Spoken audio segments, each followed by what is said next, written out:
Hello friends, welcome back to positive approach. This is Nitesh Bhardwaj. कैसे हो आप? आई होप आप सब बहुत अच्छे होंगे। कल जो है हमने अर्थमेटिक प्रोग्रेशन यानी एपी को ख़त्म किया था, उसके न्यूमेरिकल किए थे। आज जो है हम जीपी के बारे में जानेंगे और एपी और जीपी के बीच में क्या डिफरेंस है वो देखेंगे। आइए तो बिना वक्त गवाए वीडियो को शुरू करते हैं। जीपी सीरीज कौन सी सीरीज होती है मुझे पता है, आपको पता है, लेकिन फिर भी मैं बिल्कुल शॉर्ट में थोड़ा सा बता दूंगा ताकि जो है आप उसके फॉर्मूले फिर नोट डाउन कर लें और आपको जो है समझने में कोई भी कठिनाई ना हो। जीपी मान लीजिए कोई सीरीज है हमारे पास, जैसे 2, 4, 8, 16 एंड सो ऑन। इस टाइप की सीरीज को जीपी कहते हैं, जिसमें जो है कॉमन रेशो कहलाती है। जैसे इस टर्म से जो हमने इस टर्म को क्या है डिवाइड करने से, 4/2, 8/4, 16/8। आगे वाली टर्म से जो है पीछे वाली टर्म को, मतलब पीछे वाली टर्म से आगे वाली टर्म को क्या करना है, डिवाइड करना है। तो जो उनका रेशो है वो बराबर आनी चाहिए। 2 1 2, 2 2 4, 4 1 4, 8 1 8, 8 2 6। तो आप देख रहे हैं कॉमन रेशो क्या आ रही है, हर केस में जो 2 आ रही है। तो इस तरीके की सीरीज को क्या कहते हैं, जीपी सीरीज कहते हैं, ज्योमेट्रिक प्रोग्रेशन कहते हैं।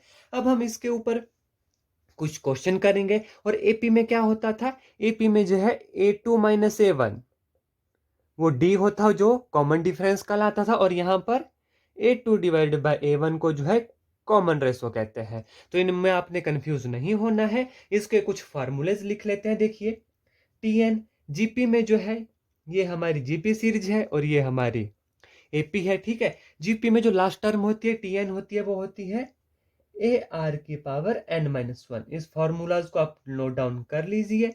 और एपी में क्या होता था, अगर आपने एपी वाली वीडियो नहीं देखी तो उसे जरूर देखें, लेकिन यहाँ पर मैं आपको इसका डिफरेंस भी साथ के साथ बता दे रहा हूँ। एपी में जो होती थी एन होती, जिसे लिखते थे हम A+n-1 यहाँ पर देखिए आर क्या है हमारे पास, कॉमन रेशो है। ए हमारी फर्स्ट टर्म और एन नंबर ऑफ टर्म्स है। और यहाँ पर डी क्या था, कॉमन डिफरेंस था। ए क्या थी, फर्स्ट टर्म थी, ठीक है। अब यहाँ पर जो है सम, एस एन कितना होता है, देखिए सम होगा A × 1 - R⁻n divided by 1 - R। If, ध्यान रखिएगा, इफ आर जो है लेस देन 1 होगा। जब आर एक से छोटा होगा तो फॉर्मूले में जो है अपने एक से माइनस रखना है, इस तरीके से याद करना है। एक और एस एन का फॉर्मूला होता है A × R⁻n - 1 divided by R - 1 if R is greater than 1। देखिए जब आर जो है एक से बड़ा होगा तो उससे माइनस करना है, जब आर एक से छोटा होगा तो एक से माइनस करना है।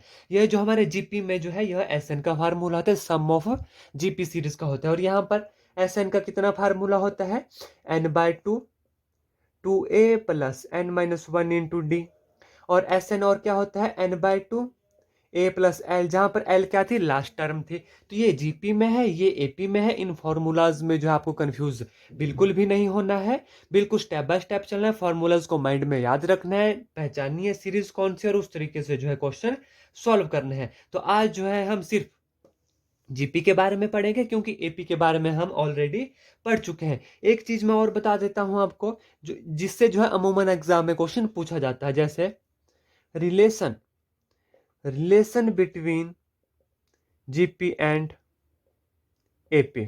हमें पता है एपी का जो रिलेशन होता है वो क्या होता है। मान लीजिए 3 टर्म्स है हमारे पास ए बी सी, अगर यह एपी में हो तो अर्थमेटिक इन जो बीच वाली टर्म होती है, जो पहली और लास्ट टर्म होती है, उसके सम को जब 2 से डिवाइड करते हैं तो इसके बराबर होती है, ठीक है। ये है हमारी है एपी। और जीपी में क्या होता है, ध्यान से देखिए, जो बीच वाली टर्म होगी ये होगी under root of product of first and last term. इन दोनों को जो है आप याद रख लीजिएगा। और इन दोनों के बीच में क्या रिलेशन होता है, ऑलवेज जो एपी होती है ऑलवेज ग्रेटर देन और इक्वल टू जेपी होगी। इसको भी आपने जो है याद रखना है, इससे जो है एग्जाम में काफी बार क्वेश्चन पूछ लिए जाते हैं। आइए तो अब जो है जीपी के ऊपर हम न्यूमेरिकल करते हैं। ये 3 हमारे फॉर्मूलाज हैं। अब न्यूमेरिकल से देखेंगे कि कैसे जो है जीपी के क्वेश्चन सॉल्व होते हैं। ये हमारे जीपी के कुछ न्यूमेरिकल हैं। आइए पहला न्यूमेरिकल करते हैं। न्यूमेरिकल क्या कह रहा है, if tenth and nth term of GP, find tenth and nth term of GP. GP कौन सी क्या दी गई है हमारे पास, देखिए सीरीज दी गई है 5, 25, 125 एंड सो ऑन। यहाँ पर देखिए फर्स्ट टर्म कितनी है, 5 है। कॉमन रेशो कितनी है 25 डिवाइड बाय 5 कॉमन रेशो कितनी आ गई हमारे पास 5 आ गई। अब हमसे पूछा गया है 10th टर्म। हमें पता है टी एन टर्म इसकी क्या होती है ए आर की पावर एन माइनस वन। हमसे पूछा गया 10th टर्म, तो टी 10 कितना होगा ए आर की power 10 minus one which is equal to A R की पावर 9। ठीक है, which is equal to A कितना है हमारे पास 5 है, आर कितना है 5 है, 5 की power 9 which is equal to 5 की पावर 10। अब हमसे पूछा गया दूसरा nth टर्म। टी एन का फार्मूला क्या होता है ए आर की पावर एन माइनस वन। ए कितना है 5, आर कितना है 5, एन माइनस वन। जब बेस बराबर हो तो पावर्स आपस में क्या हो जाती है ऐड हो जाती है, तो 5 raise to power N minus one plus one which is equal to N. तो यह हमारी 10th टर्म रही और यह हमारी nth टर्म रही। आई होप क्वेश्चन आपको अच्छे से समझ आ गया होगा। दूसरा एग्जाम्पल क्या बोल रहा है, देखिए ध्यान से देखिए। Example number 2, which term of GP. GP क्या दी गई है, जीपी दी गई है 2, 8, 32 and so on up to N term is this. तो ये बोल रहा है कि कौन सी टर्म है जीपी की जो 131072 है। तो हमने यह ऐसी टर्म निकालनी है जो इसके बराबर है। ठीक है, तो देखिए यहाँ पर a कितना दिया गया है 2, बिल्कुल इजी है। r कितना दिया गया है 4, a डिवाइड बाय 2 4 हो गया। अब हमसे पूछा गया कि कौन सी टर्म जो है दिस होगी। मान लीजिए tn है हमारे पास दिस जो गिवन टर्म है। अब tn का फार्मूला क्या होता है ar की power n minus one which is equal to this. अब a कितना है हमारे पास 2 है, r कितना है 4 है की power n minus one which is equal to 13072। देखिए 4 raise to power n minus one 2 से डिवाइड कर दीजिए इसे। 6 2 जार 12, 5 2 जार 10, 5 2 जार 10, 2 3 जार 6, 6 2 जार 12। ये जो है इसे 2 से काट कर आ गया। अब हमने देखना है कि यह टर्म कौन सी है। 4 raise to power n minus one which is equal to यह होती है 4 रेज टू पावर 8। ठीक है, अब यहां से देखिए बेस बराबर है तो पावर भी क्या हो जाएगी बराबर हो जाएगी। यह क्या इंप्लाइज करती है n किसके बराबर आ जाएगा 8 प्लस 1 9। तो n की वैल्यू बिल्कुल इजीली हमारे पास निकल गई। तो इस सीरीज में जो 9th टर्म होगी वो हमारे पास क्या होगी, यह होगी 1,31,072 जो होगी वो हमारी 9th टर्म होगी। आई होप आपको क्वेश्चन अच्छे से जो है समझ आ गया होगा। बिल्कुल फास्ट चलेंगे और स्टेप बाय स्टेप चलेंगे, लेकिन आपको बिल्कुल भी कंफ्यूजन नहीं होगा। देखिए बिल्कुल इजी क्वेश्चन है, कितने आसान क्वेश्चन है, और इसी टाइप के क्वेश्चन जो है टीजीटी एग्जाम में पूछे जाते हैं। हाँ लेकिन थोड़े से ट्रिकी होते हैं, तो आप जितनी प्रैक्टिस करोगे उतना आपको जो है समझ आएगा। अगला क्वेश्चन है if GP is third term is this. देखिए third term T3 a are की पावर 3 माइनस वन टू ए आर स्केयर कितना दिया गया हमारे पास 24। And six term T6 a r 6 minus one 5 कितना दिया गया है 192। Find its 10th term. T10 हमें निकालना है ए आर की पावर 9 निकालना है। अब ए आर की पावर 9 निकालने के लिए हमारे पास क्या चाहिए, ए की वैल्यू हमें चाहिए और आर की वैल्यू चाहिए। मान लेते हैं यह है equation number 1, this is equation number 2। अब 2 को जो है इक्वेशन नंबर 1 से डिवाइड कर दीजिए तो हमारे पास कितना आएगा, देखिए ए आर की 5 divided by A R square which is equal to 192 divided by 4।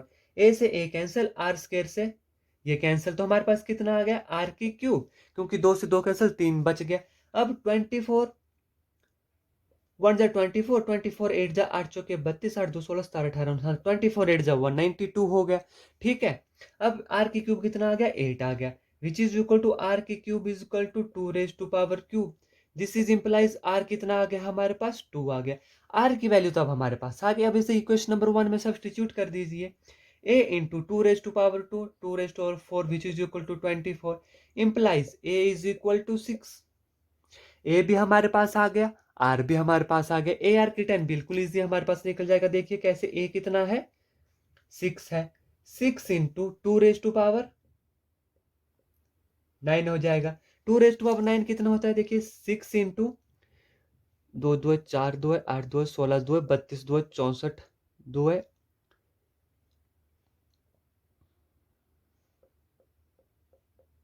128, 128 2 256 200 कितने हो गया ये 2 2 4 2 8 2 16 2 32 2 64 2 128 2 256 और 156 2 512। Which is equal to 6 2 12, 6 1 7 6 5 30, 3072। तो T10 हमारे पास कितनी आ गई? 3072 हमारे पास T10 आ गई। ठीक है, आई होप आपको जो है क्वेश्चन अच्छे से समझ आ गया होगा। चलिए नेक्स्ट क्वेश्चन करते हैं, वो भी एग्जामिनेशन पॉइंट ऑफ व्यू से बहुत इंपॉर्टेंट है और आप मेरे साथ साथ करिए। और जितने मैं आपको न्यूमेरिकल करवाता हूँ इसके जो आप नोट्स बना सकते हैं, जो मैं आपको फॉर्मूलाज बताता हूँ उन्हें आप नोटी कॉपी में जो है नोट डाउन कर लीजिए, बहुत जो है आपको हेल्प करेंगे। अगला न्यूमेरिकल है हमारे पास, sum of first three term of GP is this and their product is -1, find the common ratio and the term. हमने पहली तीन टर्म लेनी है जीपी की, तो जीपी की फर्स्ट थ्री टर्म होती है, देखिए 1/a/r ए, और तीसरी होती है ए आर। ये जो हमारी पहली तीन टर्म्स हैं जीपी की। ठीक है, अब हमसे पूछा गया है कि सम ऑफ फर्स्ट थ्री टर्म, इनका सम कितना है? a/r प्लस ए आर कितना दिया गया है? 13/12 एंड देयर प्रोडक्ट देखिए a/r multiply A R which is equal to -1। अब यहाँ से देखिए कितना इजी है, आर के साथ आर कैंसिल, ए क्यूब कितना आ गया? -1। दिस इज इंप्लाइज ए कितना आ गया? -1। और हमें जो है सिर्फ रियल रूट लेने हैं, इसलिए ए हमने -1 लिया। ठीक है, जब ए -1 है सब्सटीट्यूट कर दीजिए, यहाँ पर कितना आ जाएगा? देखिए -1/r -1 which is equal to 13/12। LCM लीजिए, माइनस मैं यहाँ पर कॉमन लेता हूँ और माइनस इस साइड भेज देता हूँ, तो यहाँ पर क्या हो जाएगा? प्लस हो जाएगा, और यहाँ पर क्या लग जाएगा? माइनस लग जाएगा। इससे ये मैंने इसलिए किया क्योंकि इससे जो है कैलकुलेशन इजी हो जाती है। आर एलसीएम ले लिया, तो यहाँ पर कितना है? 1 plus R square divided by R. उस आर को मैं परली साइड क्रॉस मल्टीप्लाई कर देता हूँ, कितना आया? -13r divided by 12। अब इस 12 से इधर मल्टीप्लाई कर देता हूँ, कितना आया? 12 plus 12r plus 12r square is equal to -13r। 13r को भी इधर ले आता हूं, कितना हो गया? 12r square, 12 plus 13 25r plus 12 which is equal to 0। Now this is the quadratic equation in R. We have to now calculate the value of R। तो इससे जो है आर के रूट्स निकल जाएंगे, वो हमारा आर होगा। फर्स्ट टर्म हमें पता है -1 है, और तीन टर्म निकालने के लिए हमने यहाँ पर पुट करना है, तो आर क्या होगा हमारे पास? देखिए -b plus minus under root of b square 25 25 625 minus 4ac 4 into a 12 है, सी भी 12 है, 12 × 144 divide by 2a 2 multiply by 12 which is equal to r -25 plus minus. अब यहाँ पर सिंपल कैलकुलेशन है, -4 चौके 16 4 चौके 16 17 4 1 5 576 divide by 12 2 24। This is implies R is equal to -25 plus under root of 15 से 6 गए 9, 11 से 7 गए 4 divide by 24 which is equal to -25 plus minus 7 divide by 24। अब बिल्कुल इजी है, आर की वैल्यू आप यहाँ से निकाल दीजिए, वो हमारा कॉमन रेशो होगा, दो वैल्यू यहाँ से आएगी, उनको यहाँ सब्सटीट्यूट कीजिए तो तीन टर्म आ जाएगी, और फर्स्ट टर्म हमारे पास ये रही, और कॉमन रेशो यहाँ से निकल जाएगा। आई होप क्वेश्चन आपको बिल्कुल क्लियर हो गया होगा कि जब हमसे पूछा गया हो कि ऐसी तीन टर्म हमें बोला गया हो जेपी की, तो हमने कौन सी लेनी है, तो इस तरीके से जो है क्वेश्चन हमारा सॉल्व होना था। अगला क्वेश्चन देखिए, बहुत इंपॉर्टेंट क्वेश्चन है, इससे भी जो है एग्जाम में क्वेश्चन पूछा जाता है। क्वेश्चन नंबर 5 है हमारे पास, find the sum of the sequence 7 plus 77 plus 777 plus 777 plus up to so on enter. इसका हमने क्या निकालना है?